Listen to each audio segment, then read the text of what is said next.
বাংলাদেশের আপডেট সংবাদে আপনাদের স্বাগত। শুরুতেই সংবাদ শিরোনাম। গোপালগঞ্জের পরিস্থিতি নিয়ন্ত্রণে অতিরিক্ত সেনা মোতায়েন করা হয়েছে। এদিকে সিলেটে হামলার শিকার হিন্দু ধর্মাবলম্বীদের সবাই আওয়ামী লীগ নেতা। এদিকে হত্যাকাণ্ডের তদন্ত চেয়ে জাতিসংঘে চিঠি দেবে বিএনপি। জানিয়ে দিব চাঁদাবাজি বন্ধে নিত্যপণ্যের দাম কমেছে। এবারে পুলিশকে অস্থির করার নেতৃত্বে কনস্টেবল জয়, নেপথ্যে উচ্চাভিলাষী কর্মকর্তারা। সবশেষে জানাবো গুরুতর অভিযোগ থাকায় আটকে যেতে পারে সুপ্রদীপ চাকমার শপথ। শুনছিলেন সংবাদ শিরোনাম, এবারে বিস্তারিত। গোপালগঞ্জে অতিরিক্ত সেনা মোতায়েন করা হয়েছে। আইএসপিআর দেশীয় ধারালো অস্ত্র নিয়ে গোপালগঞ্জের সদর উপজেলার গোপীনাথপুরে সেনা টহল দলের উপর হামলা করেছেন আওয়ামী লীগ সমর্থক বিক্ষোভকারীরা। পরিস্থিতির তীব্রতা পরিলক্ষিত হওয়ায় ঘটনাস্থলে অতিরিক্ত সেনা মোতায়েন করা হয়েছে। শনিবার রাতে আন্তঃবাহিনী জনসংযোগ পরিদপ্তর এক সংবাদ বিজ্ঞপ্তিতে একথা জানায়। বিজ্ঞপ্তিতে বলা হয়, গোপালগঞ্জের সদর উপজেলার গোপীনাথপুরের বিক্ষোভকারীরা ধারালো অস্ত্র দিয়ে সেনা টহল দলের উপর হামলা করেন। বিক্ষোভকারীরা গোপালগঞ্জ ঢাকা মহাসড়ক অবরোধ করে রাখলে প্রাথমিকভাবে পরিস্থিতি নিয়ন্ত্রণে আনার জন্য দায়িত্ব পালনরত সেনাবাহিনীর দুইটি টহল দল ঘটনাস্থলে যায়। এ সময় উত্তেজিত বিক্ষোভকারীরা সেনা টহল দলের উপর ইট পাটকেল ছুড়ে মারে এবং দেশীয় তৈরি অস্ত্র দিয়ে টহল দলের সদস্যদের আঘাত করলে 3 জন অফিসার, 1 জন জুনিয়র কমিশন অফিসার ও 5 জন সেনা সদস্য আহত হন। এই ঘটনায় আহত সেনা সদস্যরা আশঙ্কামুক্ত ও চিকিৎসাধীন রয়েছেন। এছাড়াও বিক্ষোভকারীরা সেনাবাহিনীর একটি গাড়ি পুড়িয়ে দেন এবং 2টি গাড়ি ভাঙচুর করেন। এ সময় বিক্ষোভকারীদের ছত্রভঙ্গ করে পরিস্থিতি নিয়ন্ত্রণে আনার জন্য সেনা টহল দল 4 রাউন্ড অ্যামুনিশন ফায়ার করে। আইএসপিআর জানায়, পরিস্থিতির তীব্রতা পরিলক্ষিত হওয়ায় ইতিমধ্যে ঘটনাস্থলে অতিরিক্ত সেনা মোতায়েন করা হয়েছে। সিলেটে হামলার শিকার হিন্দু ধর্মাবলম্বীদের সবাই আওয়ামী লীগ নেতা। হিন্দু, বৌদ্ধ, খ্রিস্টান ঐক্য পরিষদ জানিয়েছে, সিলেটে সাধারণ হিন্দুদের উপর এখন পর্যন্ত কোনো হামলা হয়নি। হিন্দুদের উপাসনালয় ও বাড়িঘরের নিরাপত্তায় পাড়ায় পাড়ায় মাইকিং করেছে বিএনপি সহ বিভিন্ন রাজনৈতিক দল। অনেক মন্দির পাহারাও দিচ্ছেন রাজনৈতিক নেতাকর্মীরা। বৈষম্য বিরোধী ছাত্র আন্দোলনের নেতারাও মন্দিরে মন্দিরে ঘুরে হিন্দু ধর্মাবলম্বীদের সাহস ও আশ্বাস দিচ্ছেন। সিলেট জেলা হিন্দু, বৌদ্ধ, খ্রিস্টান ঐক্য পরিষদের এক শীর্ষ নেতা নাম প্রকাশ না করার শর্তে বলেন, সিলেটে এখন পর্যন্ত আমার জানা মতে সাধারণ কোনো হিন্দু আক্রান্ত হননি। যারা আক্রান্ত হয়েছেন তারা সকলেই আওয়ামী লীগ নেতা। তাদের অপকর্মের কারণে সব হিন্দুরাই এখন আতঙ্কগ্রস্ত। গত 5 আগস্ট প্রধানমন্ত্রী পদ থেকে শেখ হাসিনা পদত্যাগ করে দেশ ছেড়ে পালিয়ে যায়। এরপর সারা দেশের মতো সিলেটেও দেখা দেয় অরাজকতা। ওই দিনই সরকার দলীয় বিভিন্ন নেতাকর্মীর বাড়ি, ব্যবস্থা প্রতিষ্ঠান হামলা, লুটপাট, ভাঙচুর, অগ্নিসংযোগের ঘটনা ঘটে। সিলেটে ওই দিন হিন্দু ধর্মাবলম্বী কয়েকজনের বাসায়ও হামলা ও ভাঙচুর চালানো হয়। তবে আক্রান্ত হিন্দু ধর্মাবলম্বীদের সবাই আওয়ামী লীগ নেতা। সিলেটে সাধারণ হিন্দুদের ওপর এখন পর্যন্ত কোনো হামলা হয়নি বলে জানিয়েছে হিন্দু, বৌদ্ধ, খ্রিস্টান ঐক্য পরিষদ।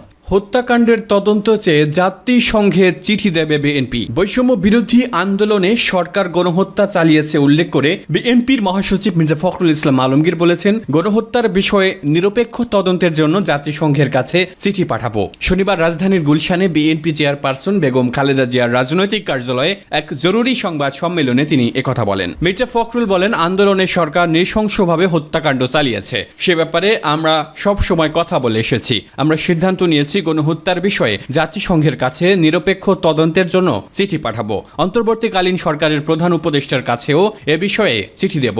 পাশাপাশি আন্দোলনে সমর্থন দেওয়ার জন্য আরব আমিরাতে প্রবাসী বাংলাদেশির বন্দী করা হয়েছে, তাদের মুক্তির জন্য উদ্যোগ নিতে এ সরকারকে চিঠি দেব। তিনি বলেন, দেশে ও দেশের বাইরে কিছু গণমাধ্যম বাংলাদেশের বর্তমান পরিস্থিতি নিয়ে বিভ্রান্তিকর খবর প্রকাশ করছে। সংখ্যালঘু সম্প্রদায়ের উপর আক্রমণ, আইন শৃঙ্খলা পরিস্থিতির অবনতি হচ্ছে বলে জানাচ্ছে তারা, যা আমরা মনে করি একেবারেই সঠিক নয়। কিছু কিছু জায়গায় কিছু কিছু সমস্যা তৈরি হয়েছে যা সাম্প্রদায়িক নয়, রাজনৈতিক ঘটনা ঘটেছে। এসবের জন্য বিএনপিকে জড়িয়ে অপপ্রচার চালানোর চেষ্টা হচ্ছে।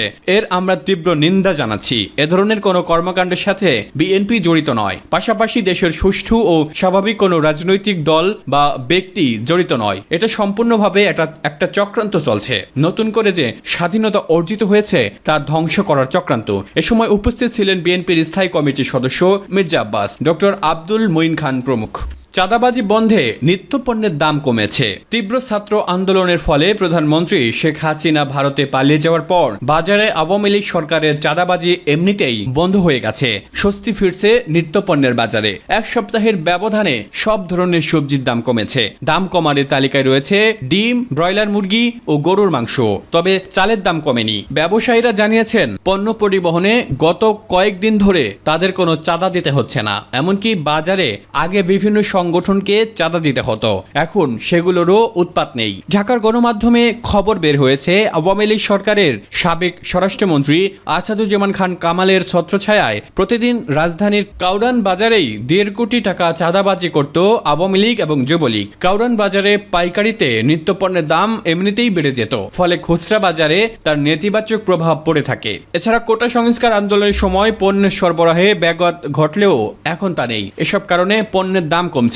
এদিকে দ্রব্যমূল্য নিয়ন্ত্রণ রাখতে বাজার মনিটরিং এ নেমেছেন শিক্ষার্থীরা। তারা বাজারে পণ্যের মূল্য তালিকা টাঙ্গানো হয়েছে কিনা, ব্যবসায়ীরা যৌক্তিক দামে পণ্য বিক্রি করছেন কিনা এসব দেখার পাশাপাশি ট্রেড লাইসেন্স ও দোকানের সামনে পরিষ্কার পরিচ্ছন্নতার বিষয়টি তদারকি করছেন। বিভিন্ন কলেজ, বিশ্ববিদ্যালয় শিক্ষার্থীদের এ কাজকে বিক্রেতাদের পাশাপাশি বাজার করতে আসা ক্রেতারাও বেশ প্রশংসা করছেন। শিক্ষার্থীদের এই সচেতনতামূলক বাজার মনিটরিং কার্যক্রমকে সাধুবাদ জানিয়েছেন জাতীয় ভোক্তা অধিকার সংরক্ষণ অধিদপ্তরের মহাপরিচালক AHM শফিকুজ্জামান। তিনি বলেছেন, শিক্ষার্থীদের সঙ্গে সম্মিলিতভাবে কাজ করতে হবে আমাদের। বাজারে সিন্ডিকেট ভাঙ্গার সময় এখনই। তিনি বাজারে কারা চাঁদাবাজি করছিল এসব বিষয়ে কিছু বলতে চাননি। তবে চাঁদাবাজির জন্য পণ্যের দাম প্রায় 30 থেকে 50% বেড়ে যায়, এ বিষয়টি তিনি স্বীকার করেছেন।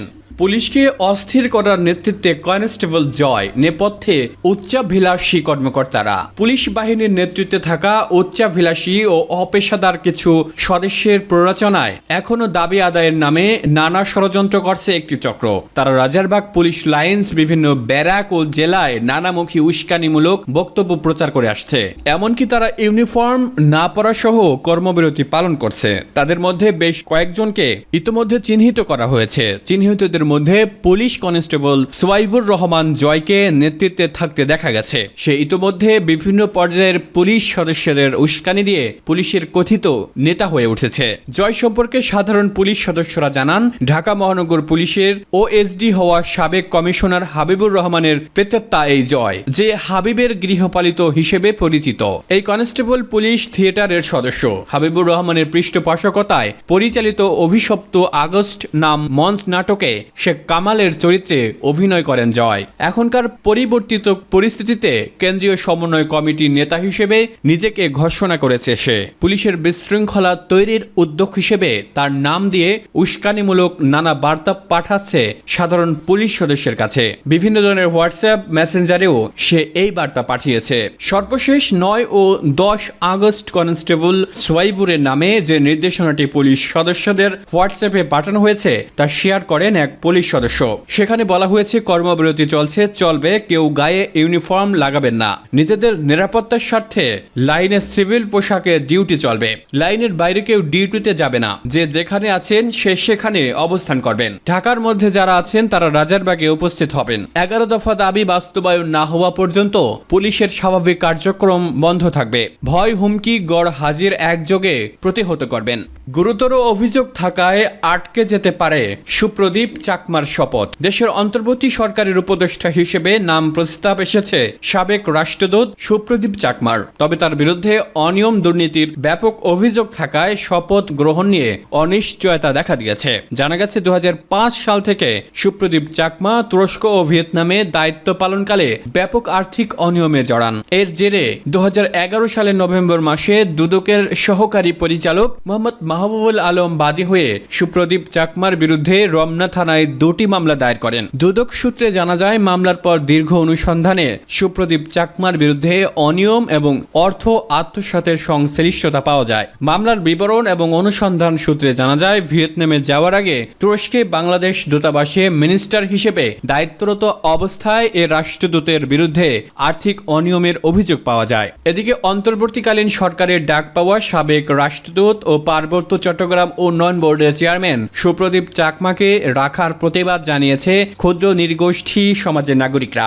একই সঙ্গে তাকে আওয়ামী লীগ সরকারের দালাল আখ্যা দিয়ে নতুন সরকারের সিদ্ধান্তকে প্রত্যাখ্যান করেছেন তারা। শুক্রবার 9 আগস্ট বিকেলে অন্তর্বর্তীকালীন সরকারের প্রথম বৈঠক চলাকালীন হঠাৎ করেই ক্ষুদ্র আদিবাসী সমাজ ব্যানারে রাষ্ট্রীয় অতিথি ভবন যমুনার সামনে তারা দাঁড়িয়ে যান। এ সময় তারা ডক্টর ইউনূসের সঙ্গে দেখা করে নিজেদের দাবি জানানোর কথা জানান।